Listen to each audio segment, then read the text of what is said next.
Hello everyone. তো বিকাল বিকাল ঘুরতে বেরিয়ে পড়লাম সানডে। তো যাওয়ার কথা ছিল না, মেয়ে উঠে বলে চলো একটু ঘুরে আসি, যেভাবে বলছে না গিয়ে পারলাম না। তো ভাবলাম তো যাই, তো আমাদের পাপাও বলছিল চলো যাই। তো আসলাম হলো KFC-তে। অনেক দিন ধরে ভাবলাম যে বলেছিলাম যে চিকেন বাস্কেট খাবো, চিকেন বাস্কেট খাবো। আমার কিন্তু চিকেন বাস্কেট খেতে খুব ভালো লাগে। তো তার জন্য আজকে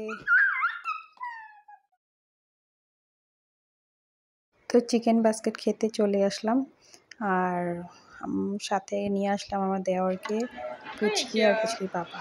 তো দেখো কত ফুর্তি, ঘরের থেকে বেরোলে এতটা ফুর্তি পায়, মানে কি বলবো। কিন্তু সবসময় তো আর বেরোনো যায় না, আরও যা দুষ্টুমি করে আরও ইচ্ছা করে না যেতে। তো আমি চটফট করে রেডি হয়ে চলে এসেছিলাম। কেমন লাগছে বলবেন দেখতে। আর মেয়েকে দেখাচ্ছি, মেয়ে কি দুষ্টুমি করছে। মেয়ে খালি পায়ে ওর পাপার পিছনে চলে গেছে, ওদের পাপাও জানে না মেয়ে যে ওর পিছনে আছে। তো দুষ্টুমি করছে, দুধু খাবো। এদিকে মেয়ে বলছে দুধু খাবো, আমি কিন্তু এডিটিং করছি। এরকমই হয় ভিডিও। চুপ চুপ করো, আমি একটা কাজ করছি না। তারপর আমি কি করলাম না, চট করে একটু ভিডিও করে নিই।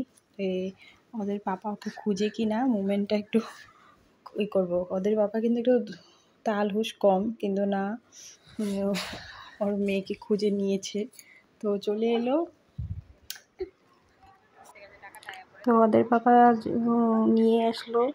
তো KFC chicken basket, I love it, মানে কি বলবো, জাস্ট অসাম লাগে। তো 3টা কোকো ছিল লগে। তো আমরা এখন খাবো আর এনজয় করব, এটার ভিডিও আর করবো না, জাস্ট আপনারা দেখেন আর মজা নেন খাওয়াটার। খুব টেস্টি, খুব টেস্টি। যারা যারা চিকেন বাস্কেট খেতে ভালো পান, লাইক কমেন্ট শেয়ার সাবস্ক্রাইব নিশ্চয় করে দেবেন। আর চিকেন বাস্কেট জিন্দাবাদ।